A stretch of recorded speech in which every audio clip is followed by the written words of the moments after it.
নমস্কার, আমি সুহিতা।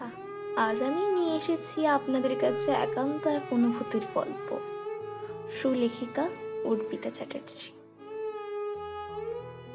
তুই ফেলে এসেছিস কারে মন মন রে আমার। গানটা শুনতে শুনতে কোথাও হারিয়ে গেল। হেডফোনে ভেসে আসা এই গানটা যেন ওকে ফিরিয়ে নিয়ে যাচ্ছিল 5 বছর 7 মাস 6 দিন পেছনে। সেই সময়টায় যখন ওর জীবনে রচনা ছিল না, ছিল বলাটা ভুল, রচনা ছিল না, থাকতো।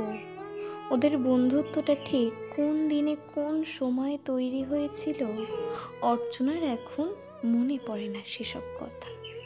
তবে রচনার হাসির শব্দ, দুপুরের ক্যান্টিনে ভাগ করা চিপস, ক্লাস ফাঁকি দিয়ে বৃষ্টি দেখা, সবই চোখের জল এনে দেয়। অর্চনা ছিল সেই রকম একটা মানুষ যে অর্চনার অর্ধেক চিন্তাও চোখ দেখেই বুঝে ফেলতো। তোর মন খারাপ? তোর মা শরীর কেমন আছে রে? কাল রাতে কি কাঁদছিলি? এমনকি একবার তো শুধু অর্চনার চুপচাপ বসে থাকা দেখে বলেছিল, তুই নিজেই হারিয়ে ফেলেছিস নিজেকে, আমি না থাকলে তুই একটুও থাকবি না, জানিস তো। সেদিন অর্চনা হেসেছিল, ভাবছিল এমন বন্ধুত্বকে কেউ কখনো হারায়? হারায়। দিন শেষে সময় বদলায়, আর সেই বদলানোর হাওয়াতেই এসেছিল বিপাশা। প্রথমে অর্চনা তেমন কিছু টের পায়নি। 3জন মিলেমিশে সিনেমায় যাওয়া, গ্রুপ স্টাডি, একসাথে গল্প, সব ঠিকই চলছিল। তবে একদিন রচনা বলল, হ্যাঁ হ্যালো অর্চনা। হ্যাঁ রে, বল।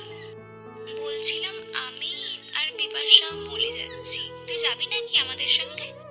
না, কাল টেস্ট আছে। ফোনটা রাখতেই অর্চনা সেদিন বুঝে গেল, হয়তো সে প্রথমে ভেবেছিল জায়গাটা একটু একটু করে বদলে যাচ্ছে, হয়তো বন্ধুত্বটা এখন 3জনের মধ্যে ভাগ হতে চলেছে। পরের সপ্তাহে রচনা সেলফি আপলোড করলো, উইথ মাই কনস্ট্যান্ট। ছবিতে অর্চনা নেই, ছিল শুধু রচনা আর বিপাশা। সেই দিন রাতে অর্চনা ছাদে উঠে বসেছিল, হাওয়ার সাথে তার গলায় কাঁপুনি মিলিয়ে গেছিল। আমি কি কিছু কম দিয়েছিলাম, নাকি অতিরিক্ত চেয়েছিলাম রে? ওর আস্তে আস্তে রচনার মেসেজ আসা বন্ধ হলো। পরে জানা গেল রচনা আর বিপাশা এখন একসাথেই প্রজেক্ট করে, একসাথে কফি খায়, একসাথে দুঃখে হাসে, সুখেও থাকে দুজনে দুজনের পাশাপাশি। অর্চনা শুধু দেখেই যেত, তার কোনো প্রশ্ন ছিল না, না কোনো অভিযোগ। তবে একটা অজানা কষ্ট ছিল তার মনে, যে কষ্ট চুপ করে বসে থাকতো তার বুকের বাম পাশে। সবকিছুর মধ্যে খুব নীরবে একদিন হঠাৎ দেখা হয়ে গেল রচনার সাথে। কি হচ্ছে, কেমন আছিস রে?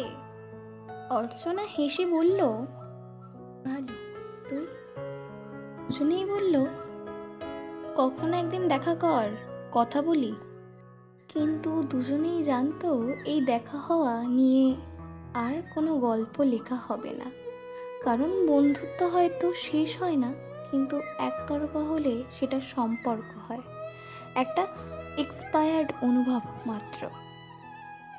একতরফা বন্ধুত্বটা অনেকটা সেই বইয়ের পাতার মতো, যা শুধু তুমি পড়ে যাচ্ছ, আর যার লেখক কখনো জানতেই চায় না তুমি কত গভীরভাবে ডুবে আছো গল্পটার মধ্যে। এই ছিল আজকের গল্প, বন্ধুত্বের মোড় ঘুরে যাওয়ার গল্প। এখানে রচনার মধ্যে বন্ধুরা হয়তো ভালো থাকে, কিন্তু অর্চনা ওরা চুপ করে নিজেকে ভুলে যেতে থাকে। তোমরা যদি এই গল্পটা ভালো লেগে থাকে তাহলে চ্যানেলটা সাবস্ক্রাইব করে পাশে থেকো। স্মৃতির রোদ্দুর বাই সুহিতাতে আবার দেখা হবে একটা নতুন গল্প নিয়ে, একটা হারিয়ে যাওয়া অনুভব নিয়ে। ততদিন চোখে জল নয়, মনে রেখো বন্ধুত্ব মানে কেবল থাকার নাম নয়, কখনো কখনো নিজেকে হারিয়ে আবার খুঁজে পাওয়ার নাম। নমস্কার।